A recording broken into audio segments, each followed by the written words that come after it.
പ്രേക്ഷകർക്ക് എൻ്റെ പ്രണാമം.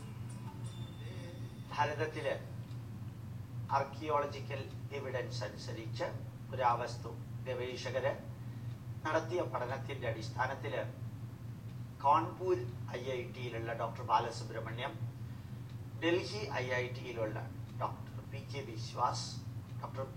വിശ്വാസ് തുടങ്ങി അനവധി അതിപ്രഗത്ഭരായ ശാസ്ത്രജ്ഞന്മാര് ഭാരതത്തിന്റെ വ്യത്യസ്ത സംസ്ഥാനങ്ങളിൽ ചെന്ന് പുരാതനമായ അയേൺ ഇരുമ്പ് അയിരുകൾ സംസ്കരിച്ചെടുത്ത സ്ഥലങ്ങളെല്ലാം അവര് ഗഹനമായ പഠനങ്ങൾക്ക് വിധേയമാക്കേണ്ടായി.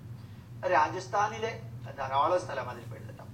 ഗുജറാത്തിലെ അയ്യണൂർ, ഈ കുതിരൈമുഖ് എന്ന് പറയുന്ന അയ്യണൂർ, കൊമരനഹള്ളി, താടനഹള്ളി തുടങ്ങിയ ആന്ധ്രാപ്രദേശ് കർണാടകയിലെ സ്ഥലങ്ങൾ, ഗുട്ടൂർ എന്ന് പറയുന്ന സ്ഥലം ആന്ധ്രാപ്രദേശിലുള്ളത്, ദാരിബ മൈൻസ് രാജസ്ഥാനിലുള്ളത്, തക്ഷശില ഇപ്പൊ പാകിസ്ഥാനിലുള്ളത്, അതേപോലെ തന്നെ വാരണാസി ഏരിയയിലുള്ള ധാരാളം സ്ഥലങ്ങൾ, ബീഹാറിലുള്ള നളന്ദ തുടങ്ങിയ സ്ഥലങ്ങൾ, ഇതേപോലെ തന്നെ നമുക്ക് ബംഗാളിൽ കാണാൻ സാധിക്കും. ഓരോ സ്ഥലത്തും ചെന്ന് അവിടെ ഇന്ന് സംസ്കരിച്ചെടുക്കുന്ന അയേൺ മെറ്റൽ, അതിൻ്റെ പ്രോസസ്സും അതിൻ്റെ ഓഴ്സും മിനറൽസും പണ്ടുള്ളവർ ഉപയോഗിച്ചിരുന്നു എന്നറിയാൻ ഗഹനമായ കാർബൺ ഡേറ്റിംഗ് ടെക്നോളജി ഉപയോഗിച്ചിട്ടുള്ള പഠനം നടത്തി. കാർബൺ ഡേറ്റിംഗ് എന്ന് പറഞ്ഞാൽ ഏത് കാലത്ത് ഉപയോഗിച്ചിരുന്നു എന്നുള്ളതിനെ കുറിച്ച് വ്യക്തമായ ഐഡിയ കിട്ടും. അവനവന്റെ തോന്നലനുസരിച്ച് 2000 വർഷം പഴക്കണ്ട്, 3000 വർഷം പഴക്കണ്ട് എന്നൊന്നും പറയേണ്ട കാര്യമില്ല. BC 2135 ഉപയോഗിച്ചിരുന്നു, അല്ലെങ്കിൽ BC 1550 ഉപയോഗിച്ചിരുന്നു എന്ന് പറയാൻ വളരെ ചെറിയൊരു ഗീഗർ മുള്ളർ കൗണ്ടർ കൊണ്ട് പെട്ടെന്ന് സാധിക്കും. അങ്ങനെയുള്ള ഓരോ സ്ഥലത്തും ചെന്ന് ഇവർ പരിശോധിച്ചപ്പോഴത്തേക്കും അവർക്ക് കാണാൻ സാധിച്ചത്, ഞാനിപ്പോൾ പറയാൻ പോകുന്ന നമ്പർ വളരെ പ്രധാനപ്പെട്ടതാണ്, 99.6% വരെ ശുദ്ധമായ ഇരുമ്പ് ഉൽപ്പാദിപ്പിക്കാൻ സാധിച്ചിരുന്നു. പ്രാക്ടിക്കലി ഇമ്പോസിബിൾ ആണെന്ന് ചിന്തിക്കാൻ പോലും സാധ്യത. 99.6% പ്യൂരിറ്റി ഉള്ള ഇരുമ്പ് താടനഹള്ളി, കൊമരനഹള്ളി തുടങ്ങിയ സ്ഥലങ്ങളിൽ ഉണ്ടാക്കാൻ സാധിച്ചിരുന്നു. അത്രയും ശുദ്ധമായ ഇരുമ്പ് 1250 ഡിഗ്രി വരെ ചൂടാക്കാൻ സാധ്യതയുള്ള ചൂളയിൽ വെച്ചു വേണം ഉണ്ടാക്കാൻ എന്ന് കൂടി ഓർമ്മിക്കാം. ഇത് മാത്രമല്ല, ഈ ഇരുമ്പിനകത്ത് വളരെ ഇമ്പോർട്ടൻ്റ് ആയിട്ടൊരു പോയിന്റാണ്, അതെടുത്ത് ഇന്ന് atomic absorption spectroscopical studies, AA studies എന്നതിന് പറയാം, ആറ്റമിക് അബ്സോർപ്ഷൻ സ്പെക്ട്രോസ്കോപ്പിക്കൽ സ്റ്റഡീസ്, ഒരു ചെറിയ അംശം അതിൽ നിന്നെടുത്ത് നൈട്രിക് ആസിഡിൽ ഡിസോൾവ് ചെയ്തിട്ട് പ്യൂരിഫൈ ചെയ്തിട്ട് അങ്ങ് സ്പ്രേ ചെയ്ത് അതില് മറ്റ് കോമ്പോണന്റുകൾ എത്രയുണ്ടെന്ന് നോക്കാം. അപ്പൊ അവർക്ക് കാണാൻ സാധിച്ചത് അയോൺ എന്ന മെറ്റല് ഇന്ന് സ്റ്റീൽ ഉണ്ടാക്കാൻ എത്രത്തോളം പ്യൂരിറ്റിയോടുകൂടി ഉണ്ടാക്കാൻ സാധിച്ചിരുന്നു, അത്രയും പ്യൂരിറ്റിയോടുകൂടി ഉണ്ടാക്കാൻ സാധിച്ചിരുന്നു.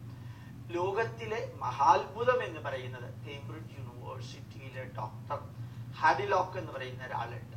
അദ്ദേഹം പറയേണ്ടായി, ചെറിയ ക്രൂസിബിളില്, ഇപ്പൊ സ്വർണ്ണമൊക്കെ ഉരുക്കാൻ കട്ടാന്മാർ ഉപയോഗിക്കുന്ന ക്രൂസിബിൾ ഉണ്ട്, അങ്ങനെയുള്ളൊരു ക്രൂസിബിളില് ലോകത്തിൽ ഒരിടത്തും അന്നും ഇന്നും ഇരുമ്പുരുക്കിയിട്ടില്ല, ഇവിടെ മാത്രമേ ഒരുക്കിയിട്ടുള്ളൂ. അപ്പൊ അത്രയും ചെറിയ ഒരു മൂഷയില്, ക്രൂസിബിളില് ഇരുമ്പുരുക്കാനുള്ള ടെക്നോളജി ഇവിടെ ഉണ്ടായിരുന്നു. ഒരു ദിവസം ഏതാണ്ട് 2000 കിലോഗ്രാം ഭാരത്തിൽ അത്രയും അളവില് ഇരുമ്പ് ഉൽപ്പാദിപ്പിക്കാനുള്ള കഴിവും ഇവിടെ ഉണ്ടായിരുന്നു.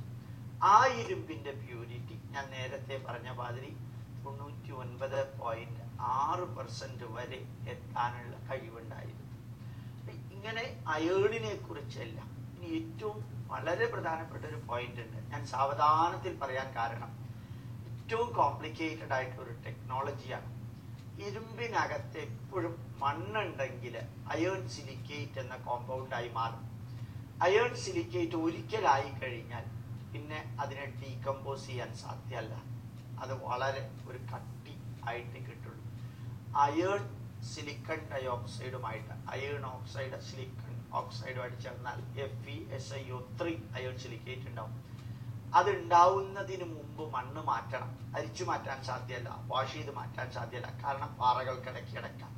ഇതിലെന്താ വെച്ചാൽ കാൽസ്യം കാർബണേറ്റ് ഉപയോഗിക്കണം. അപ്പൊ അയേൺ സിലിക്കേറ്റ് ആവുന്നതിന് മുമ്പ് ഈ മണ്ണ് കാൽസ്യം സിലിക്കേറ്റ് ആയി മാറി ഉരുകിയ അയേണിന്റെ മുകളിൽ സ്കം മാതിരി, പത മാതിരി, ഒരു പാട മാതിരി ഉണ്ടാവും. ഇതിനെയാണ് എടുത്ത് മാറ്റേണ്ടത്. ഇതെടുത്ത് മാറ്റുക എന്ന് പറഞ്ഞാൽ അത്ര എളുപ്പമുള്ള കാര്യമൊന്നുമല്ല. കാരണം 1250 ഡിഗ്രി സെന്റിഗ്രേഡുള്ള ചൂളക്കകത്താണ് കയ്യോ തലയോ ഇടേണ്ടത്. മാത്രമല്ല അത് ഇരുമ്പ് കൊണ്ടൊരു ചട്ടുക ഉപയോഗിക്കാനും സാധ്യമല്ല. എന്താ കാരണം? ഇരുമ്പ് തന്നെ ഉരുകി കിടക്കുന്ന സാധനത്തിലേക്ക് ഇരുമ്പ് ചട്ടുക ഉപയോഗിച്ചാൽ എങ്ങനെ ഇരിക്കും? ഈ ചട്ടുകവും ഉരുകി അതിൽ തന്നെ ഉണ്ടാവും. അപ്പൊ ഇരുമ്പ് കൊണ്ടൊരു ചട്ടുക ഉപയോഗിക്കാൻ സാധ്യത. പിന്നെ എന്തുകൊണ്ടാണ് ഉപയോഗിക്കാം? മരം കൊണ്ട് ഉപയോഗിച്ചാൽ അടുത്തു പോകുന്നതിന് മുമ്പ് തന്നെ മരം കത്തിക്കും. പിന്നെ ഇത് ഏതാ ഉപയോഗിച്ചത്? ഇപ്പോഴും ഉത്തരയില്ല. അങ്ങനെ ഉപയോഗിക്കാൻ എന്താ അവര് പ്രയോഗത്തിൽ വരുത്തിയത് എന്നുള്ളതിനെ കുറിച്ച് വിവരിക്കാൻ ഇന്ന് സാധ്യമല്ല. അത്രയും കോംപ്ലിക്കേറ്റഡ് ടെക്നോളജി അവര് അന്ന് ഉപയോഗിച്ചിട്ടാണ് യഥാർത്ഥത്തില് ഈ ഇരുമ്പ് ഉണ്ടാക്കിയിരുന്നത് എന്ന് അറിയാൻ നമുക്ക് സാധിക്കണം.